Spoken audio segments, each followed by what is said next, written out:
at one point I was trying to understand the symbolism of light, okay?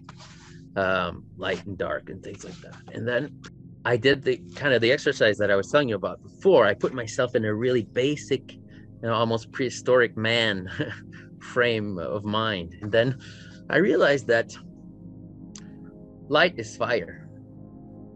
There's only one kind of light, and it's fire. And that seems like a, not important insight, but it was extremely important. It changed my perspective, because then I realized, okay, we're used to light bulbs and stuff like that. We're used to all different kinds of lights, right? But in the past, the only kind of light was fire. So light is fire, okay? And then I realized, okay, this is important, because when you read the Bible and you think about the concept of light, you got to realize it means fire. So that means, among other things, that the light consumes things, because fire consumes. It eats matter. It eats. It's an eater. So now you understand, okay, when there's a light, there needs to be something that's eaten, consumed for the light to be there, okay? And then all of a sudden, I use my light to cook food. I used to think there was no relationship between the concept of light and the concept of cooking, right? But now, if I think light is fire, I cook with the thing that makes the light.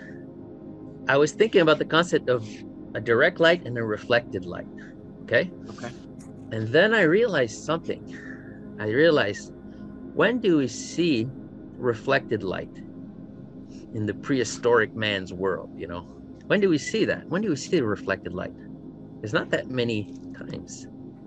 We're used to having mirrors around us, and glass and stuff like that. That's where we see reflected light. But when in nature, where do we see reflected light? You think you know the answer? Water is the only substance that reflects light in nature. Again, kind of with the fire thing. That seemed like it's not really important. Yes, it is. Because now every time it talks about water in the Bible, it's connected to the concept of a mirror. Okay? So just like when I was saying before, I didn't used to associate cooking food with light.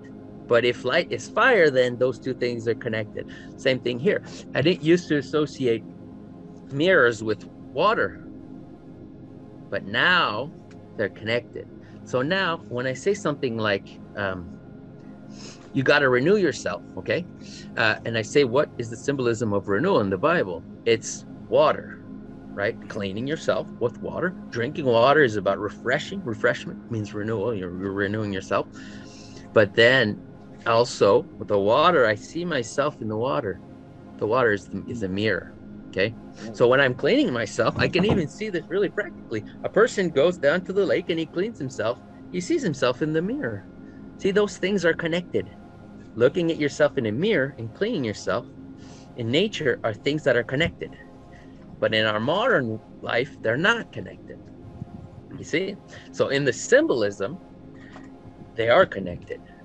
So when in the Bible it talks about water, you got to have all those connections in your mind.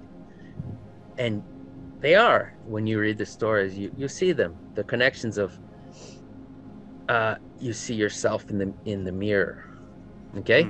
So just an example, but you see how what I'm saying is, there's some, if you go back to the nature, right? The reality of simple human beings, your mind makes certain connections that you don't make as a modern human.